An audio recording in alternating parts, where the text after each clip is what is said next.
ఓం ఆత్మీయులరా, శ్రీమద్ భగవద్గీత శంకర భాష సహితంగా యథామతిగా చింతన చేయడానికి ఉపక్రమించాము.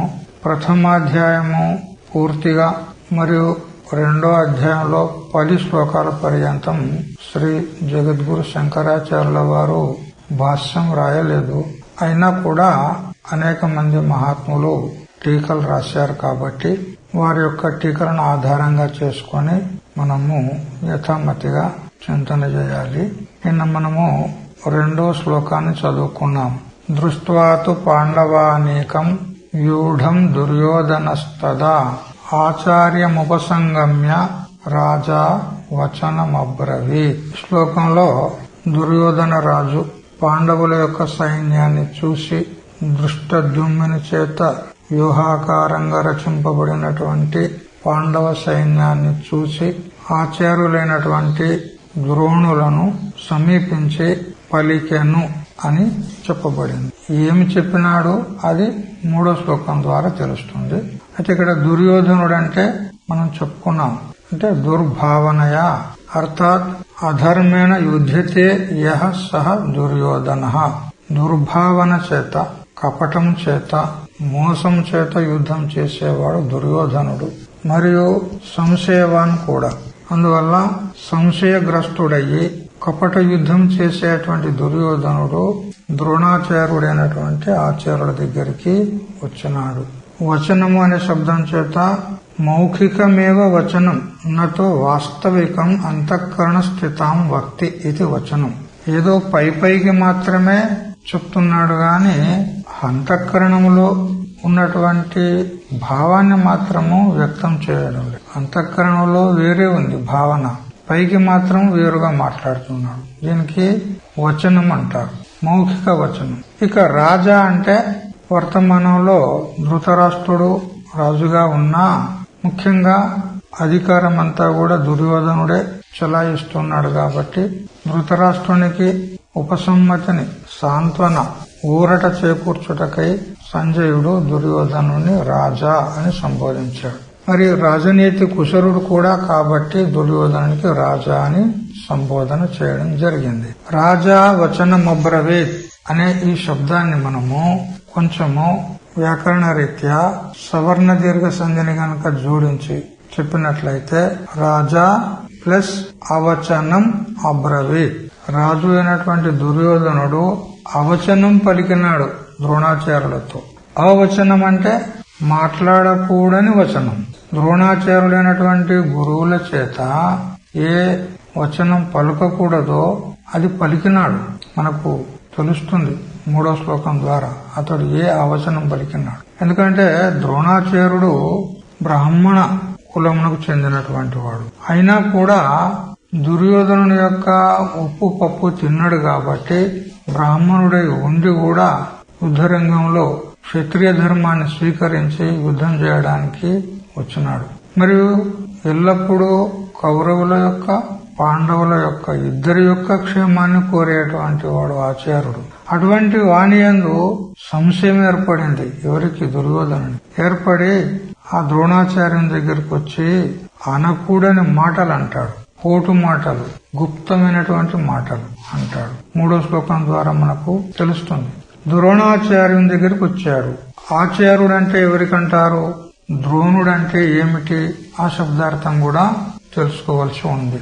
ఆచినోతి శాస్త్రార్థం ఆచార్య స్థాపయత్యపి స్వయం ఆచరతే యస్మాత్ తస్మాత్ ఆచార్య ఉచ్యతే అంటూ మనకు ద్వయోపనిషత్తు చెప్తుంది. సకల శాస్త్రాల యొక్క తాత్పర్యాన్ని తాను ఆపోషణం చేసుకుంటాడు, అవగతం చేసుకుంటాడు, జీర్ణించుకుంటాడు, అనుభూతం ఉనర్చుకుంటాడు.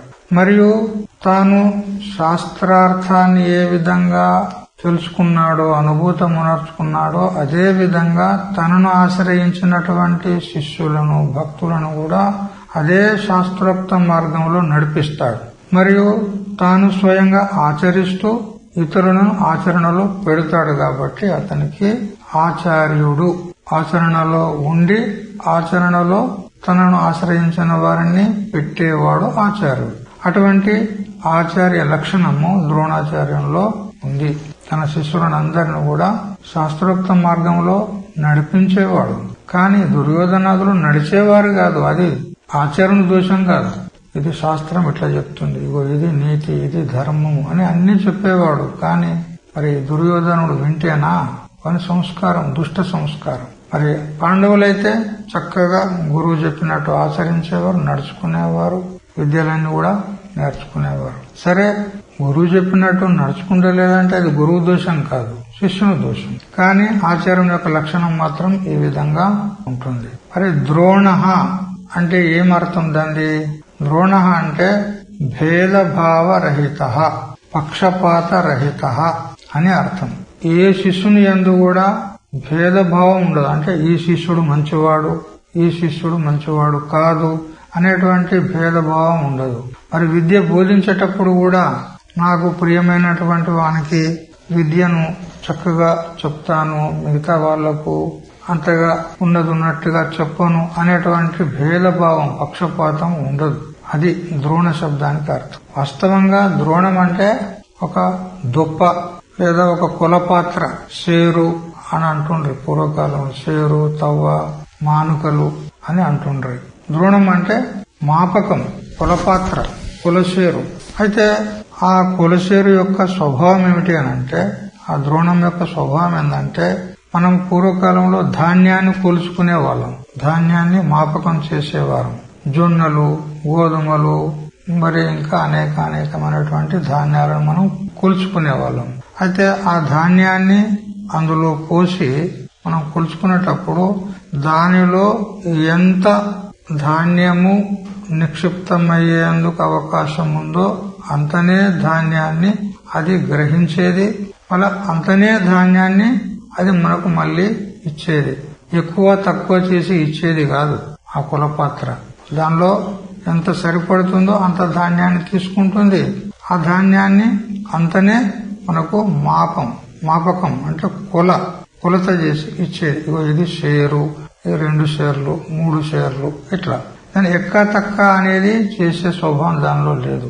ఇంతేకాకుండా ఆ ధాన్య విశేషంలో పరిణామాన్ని చేకూర్చేటువంటి స్వభావం కూడా దానికి లేదు. మనము జొన్నలు దానిలో పోసాము, కొలిసాము, మరి దాన్ని బోర్లిస్తే గోధుమలు వచ్చినాయి అనేది లేదు ఇక్కడ. మనం ఏవి పోసామో అవే వస్తాయి. ఆ ధాన్యాన్ని మార్చదు, పరిణామాన్ని పొందించదు.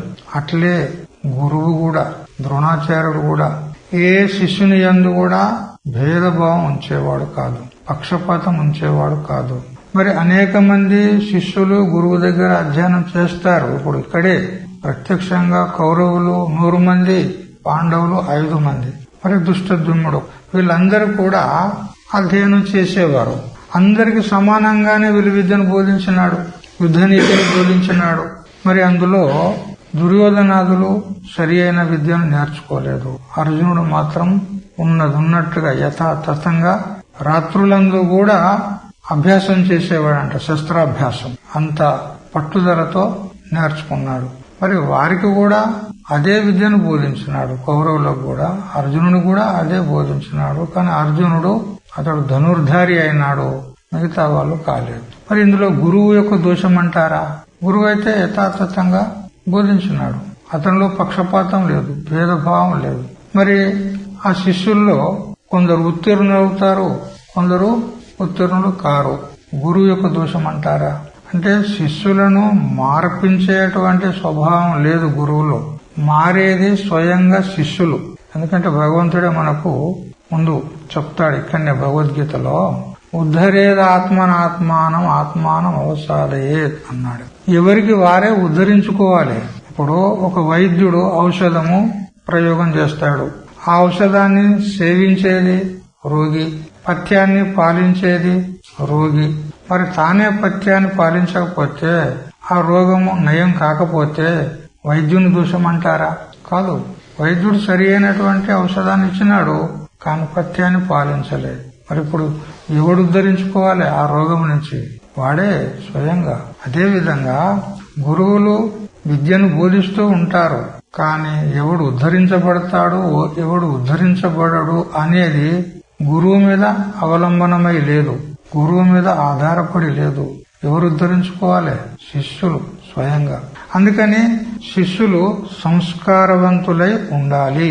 అటువంటి వారే గురువు దగ్గర నేర్చినటువంటి విద్యను పొంది వాళ్ళు ఉత్తీర్ణులవుతారు.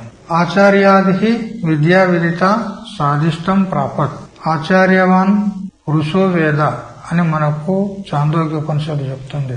ఆచార్యం దగ్గరికి వెళ్లి శరణాగతి అయ్యి అతని సాన్నిధ్యంలో ఉంటూ పరిచర్యలు చేస్తూ అతని కృపకు పాత్రుడయ్యి ఆ గురుదేవుడు బోధించినటువంటి విద్యను ఆర్జించి శ్రవణ మననాదులు చేసినట్లయితే శిష్యుడు తరిస్తాడు. అయితే శిష్యుడు తరించడంలో గురువు నిమిత్తం కాదు, గురువు కారణం కాదు. గురువు సహజంగా బోధిస్తాడు, అందరికి బోధించినట్టే. కానీ శిష్యులు సంస్కారవంతులయ్యి సాధన చేసి వారికి వారు ఉద్ధరించుకోవాలని. కాబట్టి ఇక్కడ ద్రోణాచార్యుడు లోపల ఏ విధమైనటువంటి భేద భావన పక్షపాతము అనేది లేదు. ఇక్కడ మొదటి శ్లోకంలో ధృతరాష్ట్రుడు మావారు పాండవులు ఏమి చేసిరి అని అడిగినాడు. ఆధ్యాత్మిక అర్థంలో మనం ఏం తెలుసుకున్నాము అంటే అనేక జన్మల లోపల అతడు సుఖ దుఃఖాలను అనుభవించి చివరికి అతడు విసిగిపోయాడు. విసిగిపోయి ఈ పాండవులైనటువంటి సాత్విక వృత్తులు, మరి మామకాహ అంటే దుర్యోధనాదులైనటువంటి తామస రాజస వృత్తులు ఈ స్థూల సూక్ష్మ కారణ శరీరాల్లో ఏమి చేస్తున్నారు అంటే ఈ సంపూర్ణ లోకాలను అన్నిటిని కూడా పరీక్షించి అతడు విరక్తుడయ్యి శుభేచ్ఛను పొందినాడు. అప్పుడు అతనికి ఏమి జరుగుతుంది ప్రపంచంలో, అసలు ప్రపంచం యొక్క సారం ఏంది, దీని తత్వం ఏంది అని తెలుసుకోవడానికి సంజయుడు అనేటువంటి వివేకాన్ని ఆశ్రయిస్తాడు అని మనము వివేక జాగృతి కలిగినటువంటి సంగతిని మొదటి శ్లోకంలో తెలుసుకున్నాం. ఇక ఆ వివేకం అనేటువంటి దానికి ప్రతిబంధకాలు ఏమిటి అనేది రెండో శ్లోకంలో చెప్పబడింది. ఏమిటి? దుర్యోధనుడే. దుర్యోధనుడు అంటే విపరీత స్వభావం కలిగిన వాడు, సంశయగ్రస్తుడు.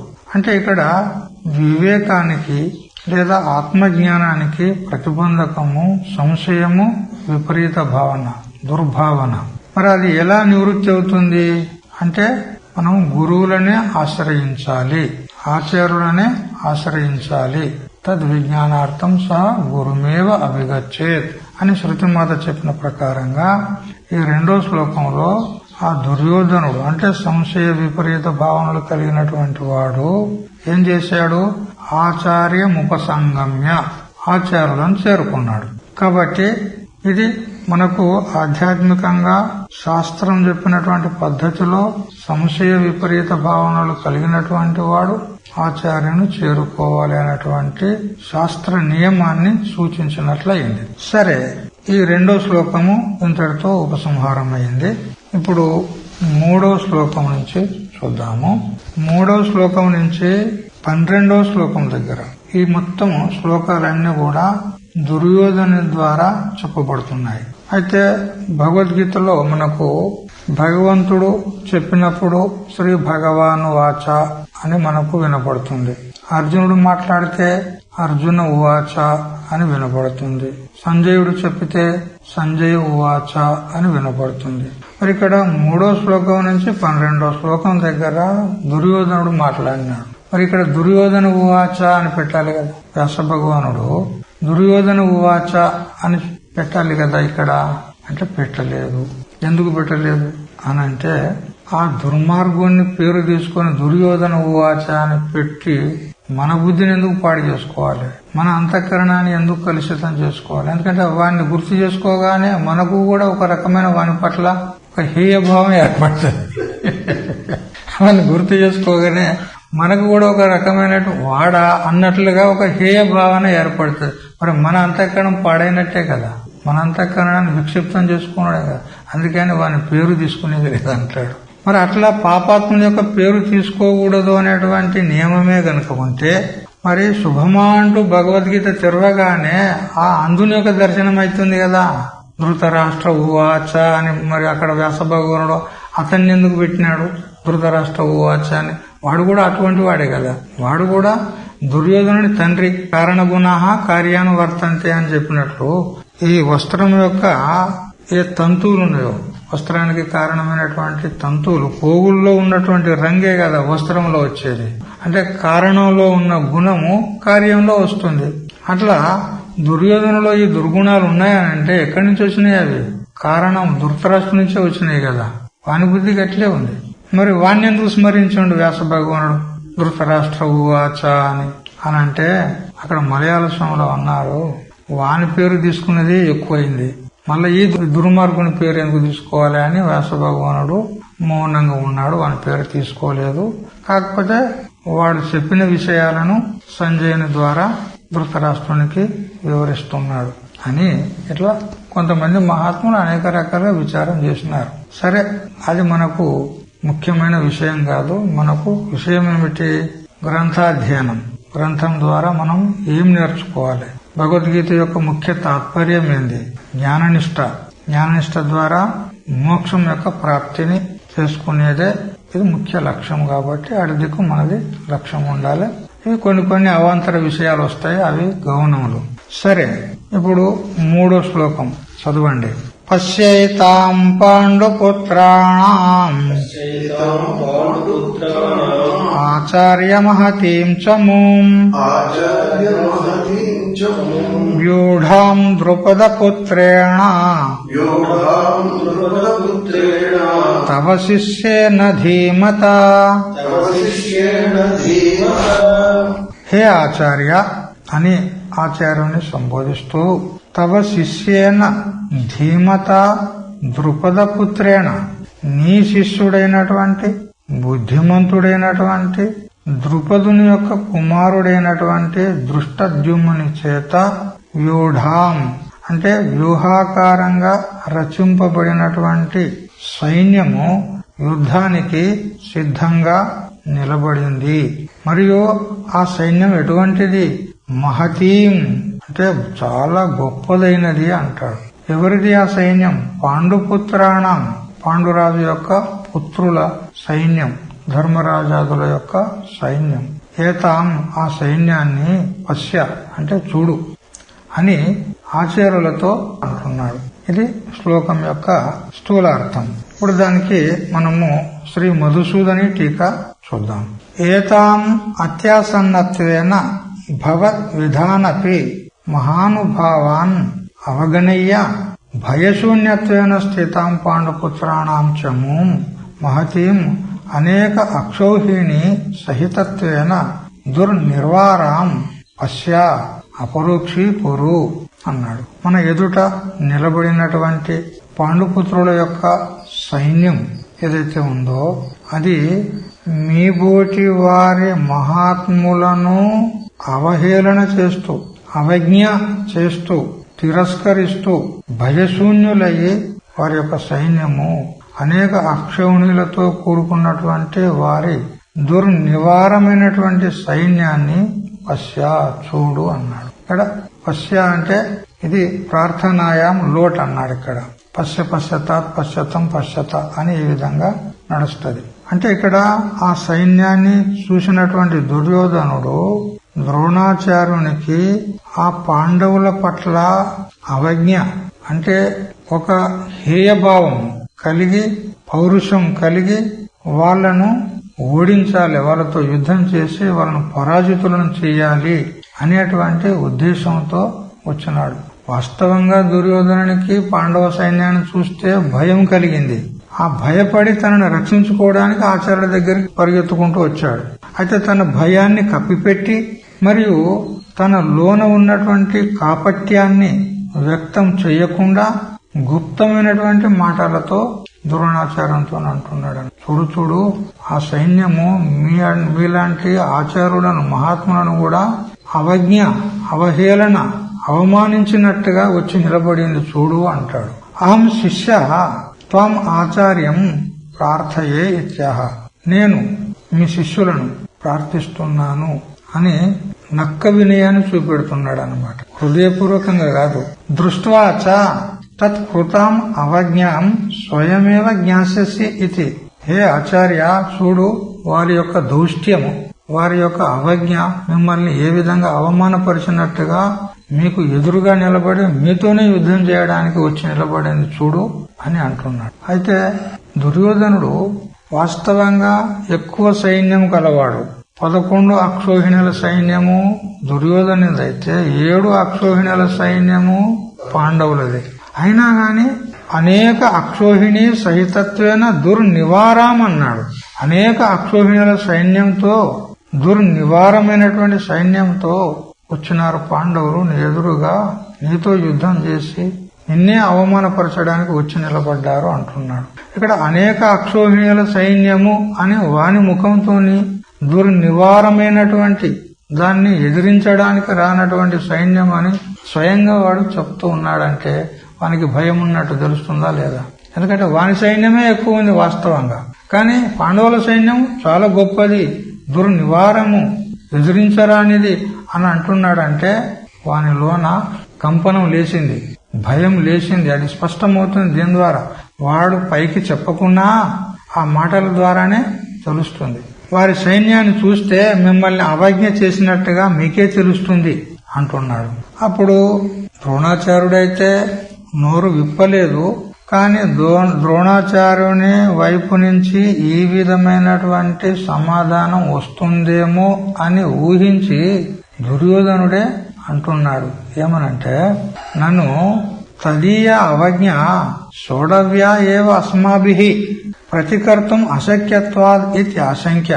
అయితే ద్రోణాచార్యుడు ఈ విధంగా అనవచ్చునేమో అని వాడే ఊహించుకొని అంటున్నాడు. ద్రోణాచార్యుడు ఏ విధంగా అనవచ్చు అని ఊహించుకున్నాడు అతడు అంటే, తదీయ అవజ్ఞ అంటే వారు ఏదైతే మనల్ని అవమానపరుస్తున్నారో అవజ్ఞ చేస్తున్నారో దాన్ని మనం సహించుకోవాలి, తప్పదు. ఎందుకంటే నీ ముఖం ద్వారానే అంటున్నావు కదా, ఏమని ఎదిరించరా అనేటువంటి చాలా గొప్ప సైన్యము అని నీవే చెప్తున్నావు. మరి అలాంటప్పుడు ఎదిరించరా అన్నప్పుడు ఇక మనం సహించుకోవాలి అంతే.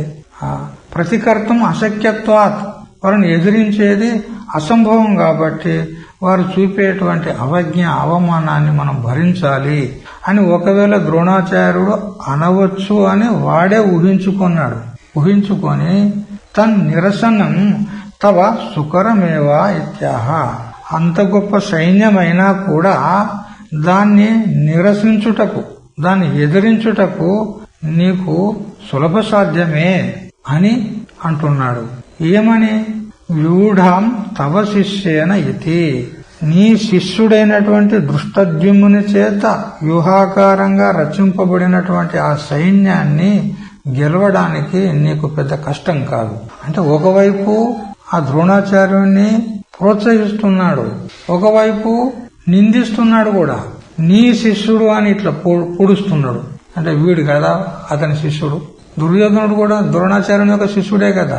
మరి నీ శిష్యుడు అని చెప్పడంలో తాత్పర్యమేంది అంటే ద్రోణాచార్యుని పోటు మాట చెప్తున్నాడు అన్నమాట. నీ శిష్యుడు ఈ విధంగా చెప్పడంలో తాత్పర్యం ఏంటంటే, నిన్నే ఎదిరించడానికి వచ్చినటువంటి ఆ దుష్టద్యుమ్నుడు నీ దగ్గరనే విద్య నేర్చుకున్నాడు, నిన్నే చంపడానికి ఎదురుగా నిలిచినాడు చూడు నీ శిష్యుడు అని ఈ విధంగా ఒక రకమైనటువంటి గూఢమైనటువంటి పోటు మాట అన్నమాట. అయితే వాళ్ళని ఎదిరించడానికి నీకు ఏం పెద్ద కష్టం కాదు, నీకు సులభ సాధ్యమే అంటాడు. ఎందుకనంటే శిష్యాపేక్షయా గురోహో ఆధిక్యం సర్వసిద్ధమేవ.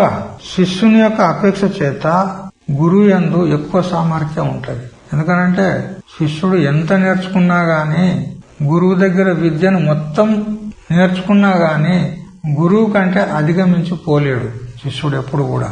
ఎందుకు అంటే గురువు అనుభవజ్ఞుడు ఉంటాడు కదా, ఆ అనుభవం వీనికి వచ్చిందా? ఇప్పుడు విద్య నేర్చుకున్నాడు, శబ్దజ్ఞానం అయింది, ఇంకా అనుభవం ఏడొచ్చింది? ఒకవేళ అనుభవానికి వచ్చినా గాని గురువుకి ఎంత అనుభవం ఉండదు అంత అనుభవం మాత్రం శిష్యునికి ఉండదు. ఎందుకంటే గురువు యొక్క వయస్సు పెద్దది, అతడు కొన్ని ఏళ్ల నుంచి సాధన చేస్తూ చేస్తూ ఎన్నో అనుభవాలను పొందినాడు, అనుభూతిని పొందినాడు. మరి అంత అనుభవం ఇతనికి ఉందా? ఇతడు చిన్న వయస్సు వాడు.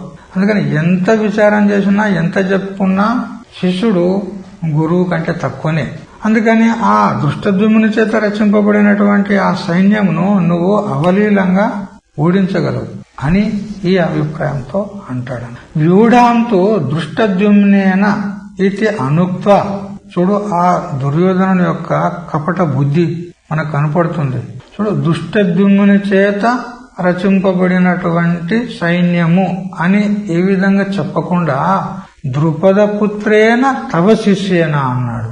అంటే ద్రుపద పుత్రుడైనటువంటి నీ శిష్యుడు బుద్ధిమంతుడు అంటున్నాడు. ఇట్లా ఎందుకన్నాడు ద్రుపద పుత్రేణ అని? డైరెక్ట్ గా అనొచ్చు కదా, దృష్టద్యుమ్నుని చేత రచింపబడినటువంటి పాండవుల సైన్యము మనల్ని ఎదిరించడానికి వచ్చి నిలబడింది అని ఈ విధంగా చెప్పొచ్చు కదా. ద్రుపద పుత్రుడైనటువంటి నీ శిష్యుడైనటువంటి బుద్ధిమంతునితో రచింపబడినటువంటి సైన్యము అని ఈ విధంగా ఎందుకు మాట్లాడుతున్నాడు అనంటే, ద్రుపద పుత్రేణ ఇది కథనం ద్రుపద పూర్వ వైర సూచనేన క్రోధోద్దీపనార్థం అన్నాడు. ద్రుపద పుత్రేణ అని శబ్ద ప్రయోగం చేసి దుర్యోధనుడు ద్రోణాచార్యునికి ఏం చేసేది ఉన్నది అంటే, అతనిలో క్రోధము ఉద్భవం కావాలి, కోపం రావాలి. ఎందుకనంటే ద్రుపదునికి ద్రోణాచార్యునికి పూర్వం వైరం ఉంది కదా. ఒకసారి ఆ అశ్వత్థామకు పాలు కావాలని ఆ ద్రుపదరాజు దగ్గర పోయి నాకు ఒక గోవునివి అని అభ్యర్థన చేస్తే అతడు అవమానం చేసి పంపించాడు ద్రుపదుడు. ఆ తర్వాత అర్జునుని ద్వారా బంధించి మళ్లీ తీసుకురావడం జరిగింది. అదంతా పూర్వం ఏదైతే శత్రుత్వం ఉండేనో దాన్ని గుర్తు చేయడానికి ద్రుపద పుత్రేణ అని ఈ శబ్ద ప్రయోగం చేసినాడు. అంటే ఆచరణ లోపల ఒక ఆవేశం రావాలి, క్రోధం రావాలి. ఆవేశానికి వచ్చి యుద్ధం ప్రస్ఫుటంగా సమర్థవంతంగా చెయ్యాలి అనే అభిప్రాయం.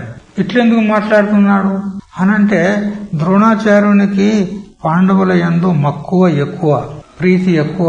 ఆ ప్రీతి చేత ద్రోణాచార్యుడు ఉన్నట్టుగా బుద్ధిపూర్వకంగా సమర్థవంతంగా యుద్ధం చేయకపోవచ్చు వాళ్ళ మీద ఉన్నటువంటి ప్రీతి చేత.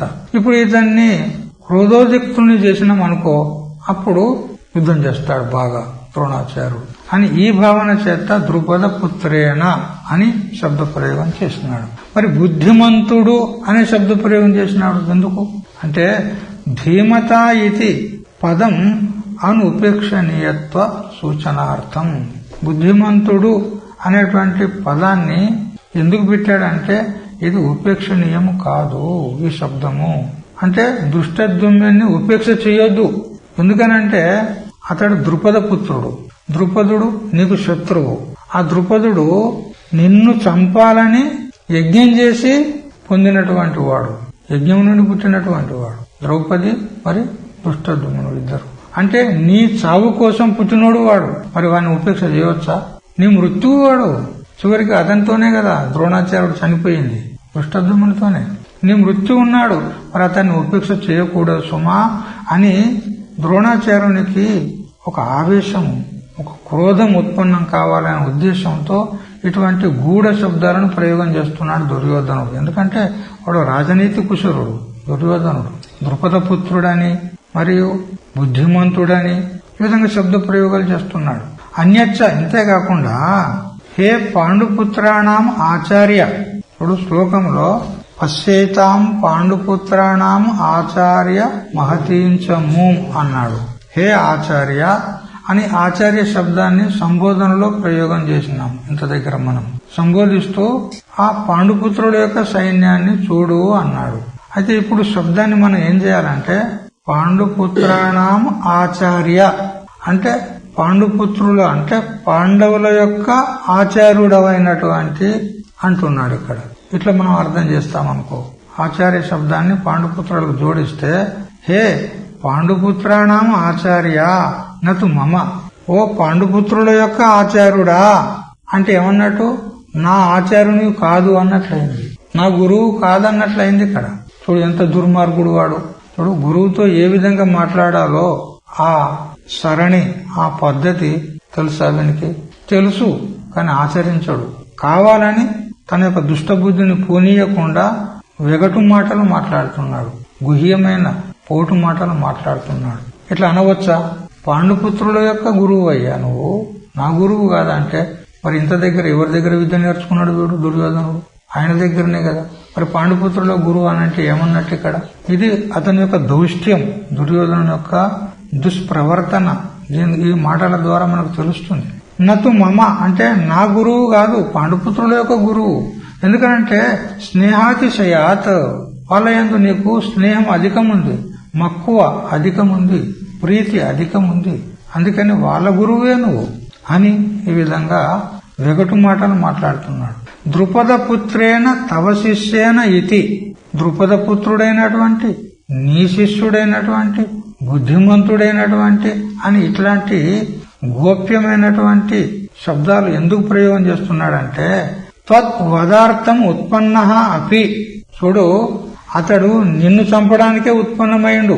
ద్రుపదుడు నిన్ను చంపడానికే యజ్ఞం చేసి యజ్ఞం ద్వారా అతన్ని పొందినాడు.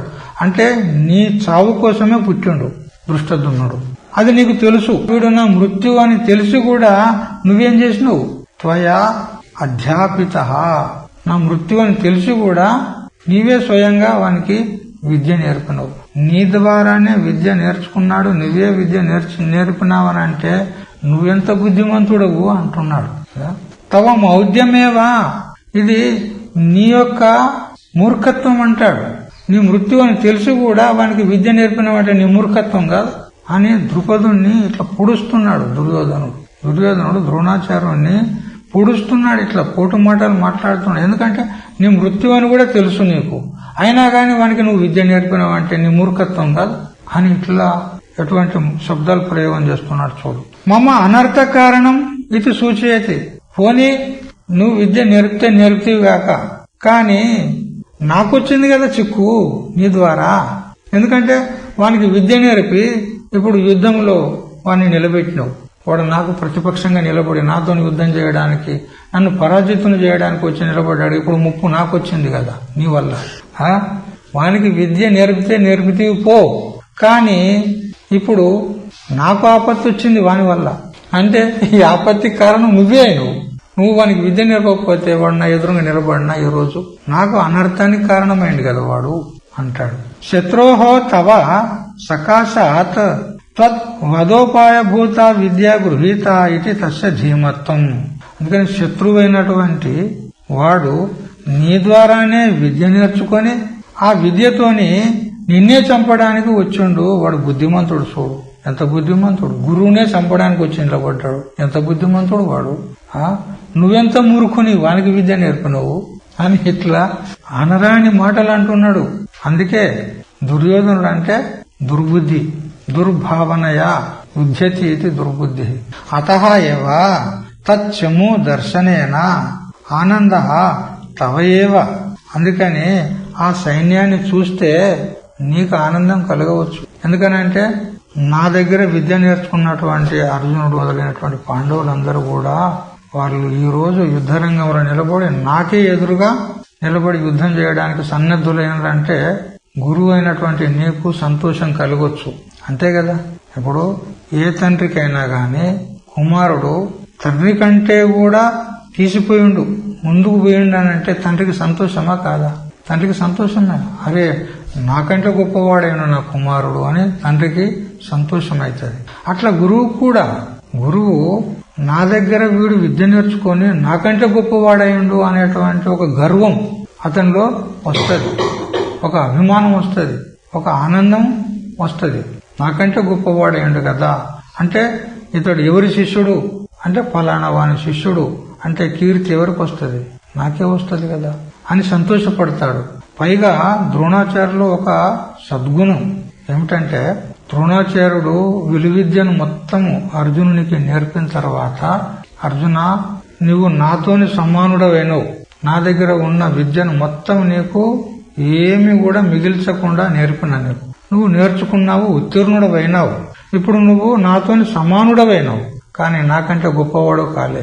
అందుకని భవిష్యత్ దృష్టితో విచారం చేసి ద్రోణాచార్యుడు ముందు యుద్ధం జరిగేది ఉంది, ఆ యుద్ధంలో నాతోని నువ్వు పోరాడేది ఉంది. అప్పుడు మనం ఇద్దరం సమానమైతే నువ్వు నన్ను గెలవలేవు కదా. అందుకని నన్ను గెలవాలంటే నువ్వేం చేయాలంటే నాకంటే కూడా, నేను నేర్పిన విద్య కంటే కూడా అధిక విద్యను నువ్వు ఆర్జించాలి, అప్పుడే గాని నన్ను గెలవగలవు అని ఈ అభిప్రాయాన్ని హృదయంలో పెట్టుకొని అర్జున్తో అంటాడు, హే అర్జున, నువ్వు నా దగ్గర ఉన్నటువంటి విద్యలన్నీ కూడా నేర్చుకున్నావు, నాతో సమానుడవైనావు. కానీ నీవు ఇప్పుడు ఏం చేయాలి అనంటే శివుని కోసం తపస్సు చేసి పాశుపతాస్త్రాన్ని సంపాదించు అని స్వయంగా గురువే సలహా ఇస్తాడు. అంటే తనకంటే గొప్పవాడు కావాలనేటువంటి ఒక ఇచ్చ ఆ గురువులో కలిగిందంటే ఎంత గొప్ప గురువు కావచ్చు. ఈనాడైతే ఈ వర్తమాన పరిస్థితుల్లో గురువు కంటే మించిపోయి కొద్దిగా ముంగట పోయిండు అనుకో, శిష్యును కాలువట్టి గుంజుతాడు. గురువు ఎవరా నాకంటే ముంగడిపోతావా నువ్వు అని కాలువట్టి గుంజుతాడు. ఎందుకంటే ఎండ్రకాయల సంప్రదాయం కదా మనది. ఎండ్రకాయలు ఒకటి పైకెక్కుతుంటే కింద ఉన్న ఎండ్రకాయ దాన్ని మీదికి పోనీయేది, అది దాన్ని బట్టి గుంజుతుంది, కిందికి గుంజుతుంది. అది సంప్రదాయం అన్నమాట. ఈ రోజుల్లో గట్ల ఉంది. కానీ ద్రోణాచార్యులో అటువంటి భావన లేదు. నాకంటే గొప్పవాడు కావాలి, నాకంటే వీరుడు కావాలి అని భావన చేత పాశుపతాస్త్రాన్ని సంపాదించు, శివుని కోసం తపస్సు చెయ్యి అని సలహా ఇచ్చింది అతడే. ఒకవైపు కృష్ణుడు కూడా చెప్పినాడు, ద్రోణాచార్యుడు చెప్పినాడు. కాబట్టి చూడు, అంటే గురువు అంటే పెద్దదంటే గొప్ప స్వభావం కలవాడు గురువు. ఇట్లా ఉండాలి గురువు యొక్క స్వభావం. నాకంటే ముందు పోతావా అనేటువంటి సంకుచిత బుద్ధి ఉండకూడదన్నమాట. ఈ విధంగా ద్రోణాచార్యుని అనేక విధములైనటువంటి గుహ్యమైనటువంటి మాటలతో పొడుస్తున్నాడు, పోటు మాటలు మాట్లాడుతున్నాడు.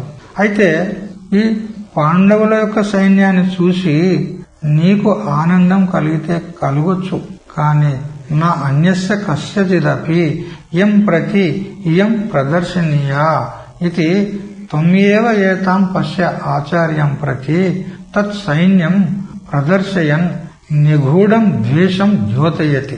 చూడు హే గురుదేవ, హే ఆచార్య, ఆ పాండవ సైన్యాన్ని చూడు. నిన్నే అవహేళన చేయడానికి, నిన్ను అవమానించడానికి, నిన్ను ఎదిరించడానికి వాళ్ళు ఎదురుగా నిలబడ్డారు చూడు అని ఈ విధంగా ఆ దుర్యోధనుడు తన హృదయంలో ఉన్నటువంటి నిగూఢమైనటువంటి ద్వేషాన్ని ప్రకటించినట్లయింది. వాడు చెప్పకుండానే సహజంగా ప్రకటమైంది. దాన్ని కప్పిపెట్టాలని ప్రయత్నం చేసినాడు, కానీ సహజంగా వాని ముఖతానే ప్రకటమైనది. వాని ద్వేషబుద్ధి, పాండవుల పట్ల ద్వేషబుద్ధి, మరియు ద్రోణాచార్యుని పట్ల సంశయ బుద్ధి ప్రకటమైంది. ఏవంచ యస్య ధర్మక్షేత్రం ప్రాప్య ఆచార్యే అపి ఈదృశి దుష్ట బుద్ధి తస్య కా అనుతాపశంక సర్వాభిశంకిత్వేన అతిదుష్ట ఆశయత్వాదితి భావః.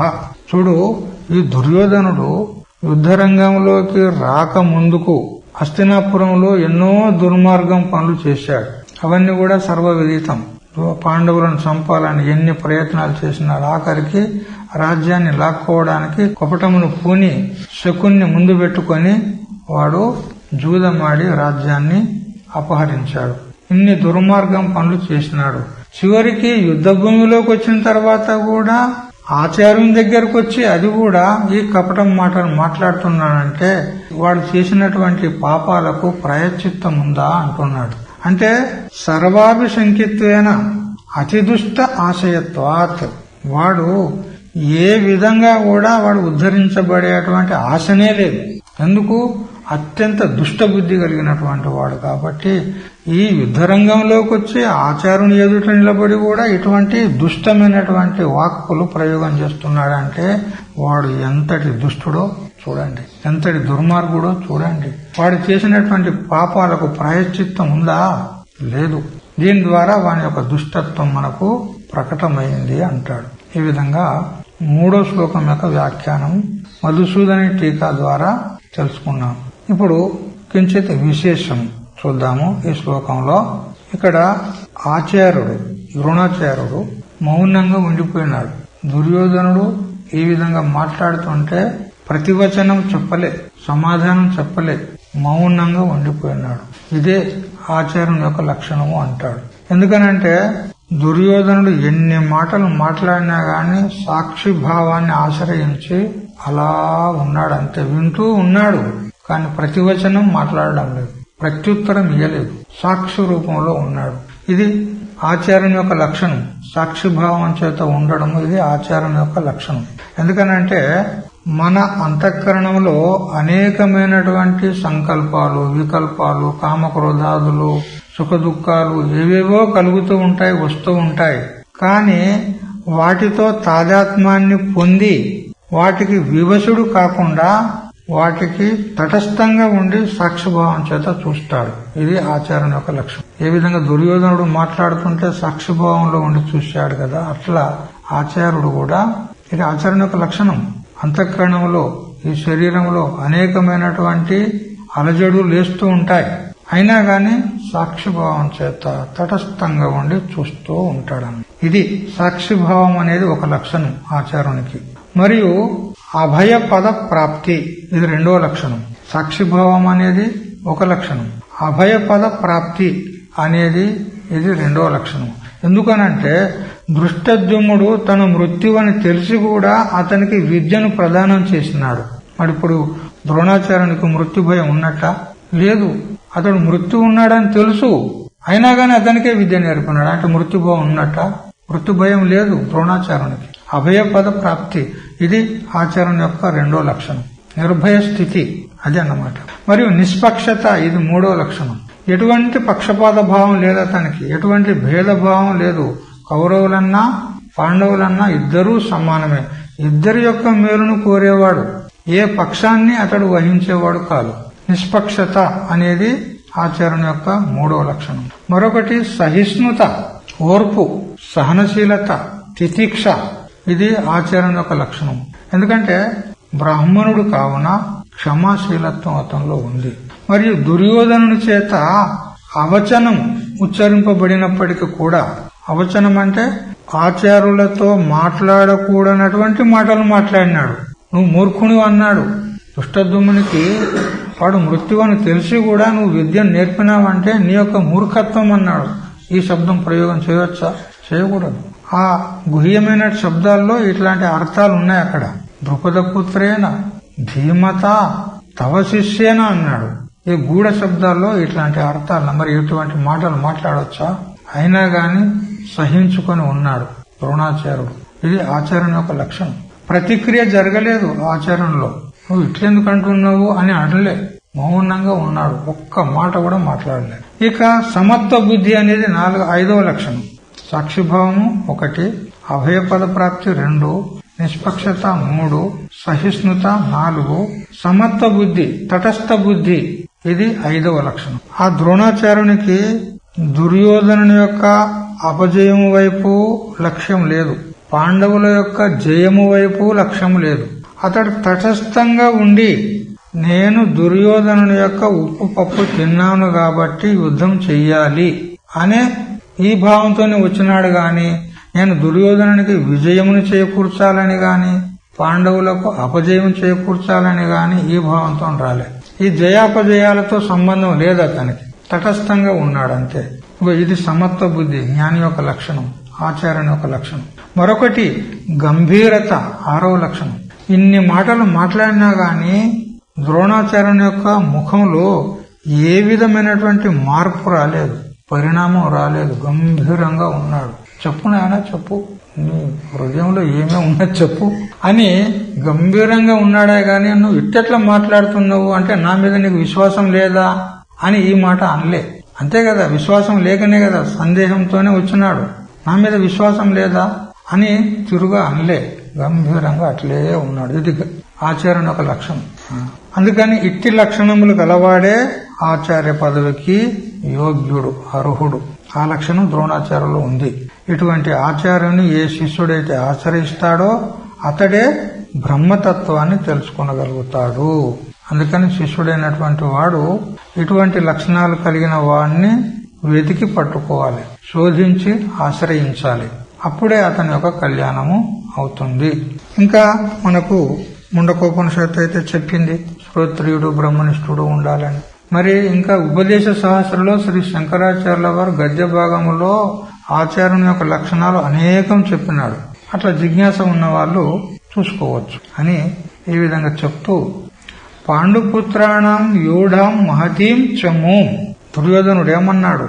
పాండుపుత్రుల యొక్క సైన్యము వ్యూహాకారంగా రచింపబడింది, అది చాలా మహతి అంటే చాలా గొప్పదైంది, శ్రేష్టము అని చెప్పినాడు. మహతి అని ఎందుకు అన్నాడు? చాలా గొప్పది వాళ్ళ సైన్యం అని ఎందుకు అన్నాడు అని అంటే ఇది సత్యము. ఎందుకంటే పాండవులు అరణ్యవాసంలో ఏం చేసినారు? తపస్సు చేసినారు. వాళ్ళు తపస్సు చేసి మహత్తరమైనటువంటి శక్తిని సంపాదించుకున్నారు. మరి భగవంతుని యొక్క అనుగ్రహానికి పాత్రులైనారు. అందుకే కదా భగవంతుడు వాళ్ళ పక్షంలో ఉన్నాడు. దుర్యోధన పక్షంలో ఎందుకు లేడు భగవంతుడు? అంటే వాళ్ళు భగవంతుని యొక్క సలహా మేరకు చెప్పిన ప్రకారంగా వాళ్ళు సాధనాలు చేసినారు, తపస్సు చేసినారు, భగవంతుని యొక్క కృపకు పాత్రులైనారు. అందుకని భగవంతుడు వాళ్ళ పక్షంలో ఉండి వారికి విజయాన్ని చేకూరుస్తూ ఉన్నాడు. తపస్సు చేస్తే ఏమిటి అంటే తపస్స కిల్బిషం హంతి అని మనకు మనుమహారాజ్ చెప్పినాడు మనుస్మృతిలో. తపస్సు చేస్తే పాపాలన్నీ కూడా నష్టమైపోతాయి. ధర్మేణ పాపం అపనుదతి అని అంటూ నారాయణ ఉపనిషత్తు చెప్తుంది. ధర్మం చేత పుణ్యం చేత ఏమవుతుంది? పాపము అభిభూతమైపోతుంది. ఎప్పుడైతే పాపం అభిభూతమైతుందో అప్పుడు జ్ఞానం ఉత్పద్యతే పుంసాం క్షయాత్ పాపస్య కర్మణః అని మనకు మహాభారతం చెప్తుంది. ఎప్పుడైతే పాపకర్మలు నష్టమైపోతాయో, అంతఃకరణం శుద్ధిపడుతుందో, ఆ శుద్ధాంతఃకరణంలో ఏ విధంగా అద్దం శుద్ధంగా ఉంటే మన ప్రతిబింబం ఎంత స్పష్టంగా కనపడుతుందో అదే విధంగా శుద్ధాంతఃకరణంలో పుంసాం అంటే ఆ శుద్ధాంతఃకరణం కలిగినటువంటి పురుషునికి జ్ఞానం ఉత్పద్యతే, జ్ఞానము ఉత్పన్నమవుతుంది. అంటే తపస్సు చేస్తే పుణ్యం కలుగుతుంది, పుణ్యం చేస్తే పాపము అభిభూతమైతుంది, పాపం అభిభూతమైతే పాపం క్షయమైతే జ్ఞానం కలుగుతుంది, జ్ఞానం కలిగితే మోక్షం ప్రాప్తమవుతుంది. అందుకని తపస్సు ఇది అత్యావశ్యకం ఉంది. ప్రతి వ్యక్తికి కూడా తపస్సు చెయ్యాలి. తపస్సు చేయకపోతే అతడు ముందు అభివృద్ధిని పొందలేడు, ఏది సాధించలేడు. ఈ పాండవులు తపస్సు చేశారు కాబట్టి వారు ఇప్పుడు యుద్ధ రంగంలో వారు విజేతలై నిలబడ్డారు. భగవంతుడు వాళ్ళ యొక్క పక్షాన నిలబడ్డాడు. వారికే విజయము ప్రాప్తమయ్యేది ఉంది. అందుకని వారి సైన్యము మహతీం అని చెప్పినాడు. దుర్యోధనుడు స్వయంగా వారి ఓటమిని వాడే ఒప్పుకున్నట్లయితుంది ఇక్కడ. ఇక ద్రుపద పుత్రేణ పాండుపుత్రాణం అనే శబ్దములచే దుర్యోధనుడు ఏం చెప్పినట్లయిందనంటే ద్రుపదుడు ద్రోణాచార్యునికి శత్రువు. శత్రువు యొక్క మిత్రుడు ఏమైతాడు? ఇతనికి ఒక ఆయన శత్రువు ఉన్నాడు. ఆ శత్రువుకు మరొక మిత్రుడు ఉన్నాడు. ఆ మిత్రుడు ఇతనికి ఏమైతాడు? శత్రువే అవుతాడు కదా. అందువల్ల అమిత్రస్య మిత్రోపి అమిత్ర ఏవ అనే న్యాయాన్ని చూపెట్టినాడు ఇక్కడ. ద్రుపద పుత్రేణ అని చెప్పడం చేత ఏం చెప్పినట్లయింది? నీ శత్రువు యొక్క కుమారుడు, నీ శత్రువు యొక్క పుత్రుడు అన్నప్పుడు వాడు ఏమైనట్టు? ఇప్పుడు మనకు వాడు కూడా శత్రువే. పాండుపుత్రాణం అని చెప్పుట చేత కూడా పాండుపుత్రుడు నాకు శత్రువులైతే నా పక్షమున ఉండి యుద్ధం చేసేటువంటి నీకు కూడా శత్రువులే. ఎందుకంటే నీ ప్రాణం తీయడానికే వచ్చి నిలబడ్డాడు, మరి శత్రువు కదా నీకు అని. ఈ విధంగా ఆ శత్రువులను నువ్వు చంపాలి. వారి యందు నీకు ఏ విధమైనటువంటి ప్రీతి ఉండకూడదు అని నిన్ను అవజ్ఞ చేస్తున్నారు అని ఒకవైపు చెప్తూ మరి ఇతనికి ఆవేశాన్ని క్రోధాన్ని కలిగించడానికి ప్రయత్నం చేసినాడు దుర్యోధనుడు. ఇది దుర్యోధను యొక్క దౌష్ట్యం అంటే దుష్ప్రవర్తన ఈ శ్లోకం ద్వారా మనకు ప్రకటమైంది అని ఈ విధంగా చెప్పి తర్వాత ఇక ఆ పాండవ పక్షంలో ఎటువంటి యోధులున్నారు, ఎటువంటి వీరులున్నారు వాళ్లను గణన చేస్తూ చెప్తూ ఉన్నాడు దుర్యోధనుడు. దాని ద్వారా మనకు ఇక్కడ వ్యాస భగవానుడు ఈ అర్జున విషాద యోగంలో సాధన చతుష్టయ సంపత్తిని చూపెడతాడు. ఆ శ్లోకాలను మనం ఉచ్చారణ చేస్తూ శ్లోకార్థాలను తెలుసుకుంటూ అందులో సాధన చతుష్టయ సంపత్తి ఏ విధంగా చూపెట్టాడు వ్యాస భగవానుడు అది కూడా మనం తెలుసుకోవలసి ఉంది. ఆ విషయం అంతా క్రమంగా మనం తర్వాత తెలుసుకుందాం.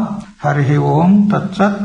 ఓం సహనావతు సహనౌ భునక్తు సహ వీర్యం కరవావహై తేజస్వినావధీతమస్తు మా విద్విషావహై.